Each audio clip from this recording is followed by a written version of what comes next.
We human beings live in groups.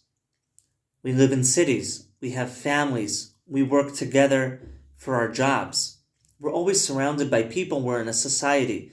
We're in a world of many countries and many cultures, and we're more connected today than ever before. A major part of our psychology is derived from other people and what they think about us and how they interact with us, how they treat us, how we tell them something and see how they react to what we said, and so on and so forth. And so the social element of our existence is enormous and I think vastly underestimated in the world of psychology. There is something called grief leadership. And those are very important words to know. And grief leadership is the idea of how do we lead people through crisis as a group. In other words, something bad happened. Okay, somebody lost a child. There was a terror attack, etc. We can bring a psychologist for every individual and work with everyone individually. But we're still going to miss something there. What we're going to miss is the communal, tribal, social level of intervention. In other words, okay, the psychologist spoke to me, but what does my community think about my loss? Are they there to support me? Do they care about me? What's their reaction when they heard the news? Does it make a difference to them? Does anyone even notice I exist? Do I really matter? And so grief leadership is the idea boiled down in utter simplicity, because it's obviously more than just this, but it's the idea of you being a leader. Maybe you're a boss in a company, maybe you're a fire chief, maybe you're a social worker or psychologist or educator.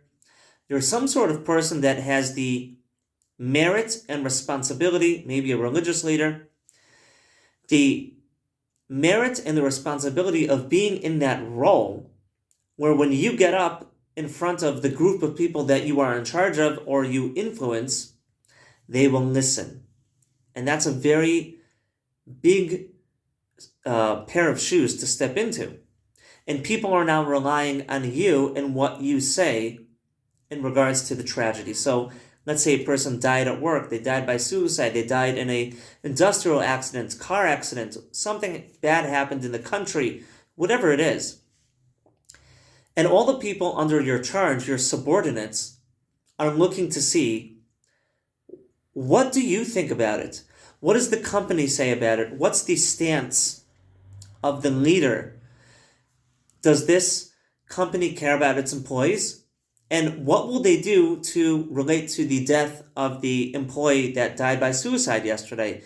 Or the person from the other department in town that died in the line of fire? Or whatever the case might be, right? The family that died in a car accident in the school, and you're an educator in the school. So people are eyeballing one another to kind of see what happens. You as a leader step into your leadership role. Leadership is such an amazing topic, by the way, but not for now. And you do what's called grief leadership, and you are going to use your leadership to lead people through grief and tragedy.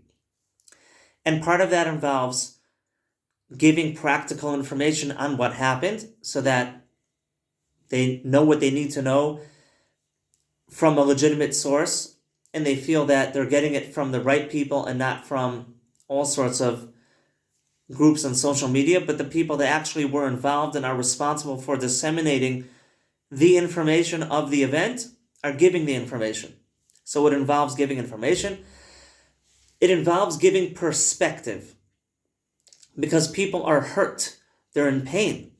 And their leader comes and says, let me hand you a perspective. It's like a handle on a bag, right? And with that handle, you can pick the bag up. And even if the bag is really heavy, you can pick it up.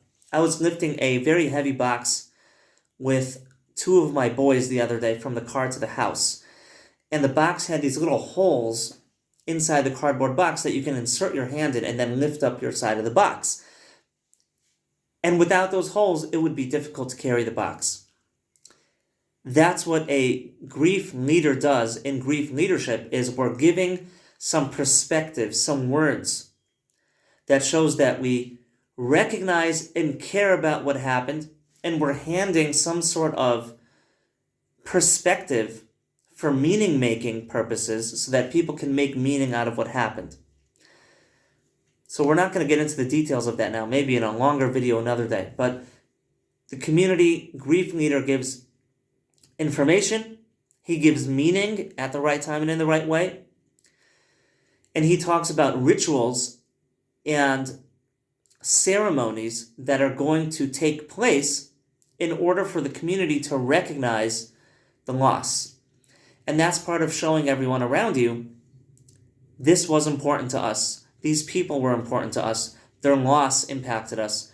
We're going to be mindful of that, recognize that, value that, and mark that. So we're going to have a vigil with candles. We're going to, 30 days after the terrorist attack took place, we're going to go back to that place and we're going to have a concert and talk about love and acceptance. Whatever it is. There are so many ways of doing it, but the point is, we're showing the people eyeballing us and looking to see if we care. Yes, we care. It matters to us. Those people matter to us. We take care of our people in this community. We think about you. We support you when bad things happen, and when we're there for you. And again, going back to the beginning of this video and then wrapping it up, it's that when bad things happen, yes, people need individual counseling, and they have to sit down with a psychologist, maybe, psychiatrist, social worker, and talk about things, counselor. That's all true, but that's true on an individual level. Grief leadership is about the communal level, and even that person who walks out of that psychologist's office and he got the greatest help that he needed from such a special healer, they still are wondering, well, do my kids' school care that dad just hurt himself and is catastrophically wounded and in the hospital in precarious situation, hanging between life and death on a thread? Does the school care? Does the butcher care? Does the mayor care? Who cares about this? Do the religious leaders care? And they're looking to see if they're held, if they're witnessed, if they're understood. And so it's so important for us as leaders, again, whether we're psychologists, paramedics, educators, rabbis, priests, imams, whatever you are, that you have a communal role, you have a voice, you have an influence, and your words matter to other people. Remember these two words: grief leadership. Grief leadership. Learn about grief leadership. So important. Thank you, guys.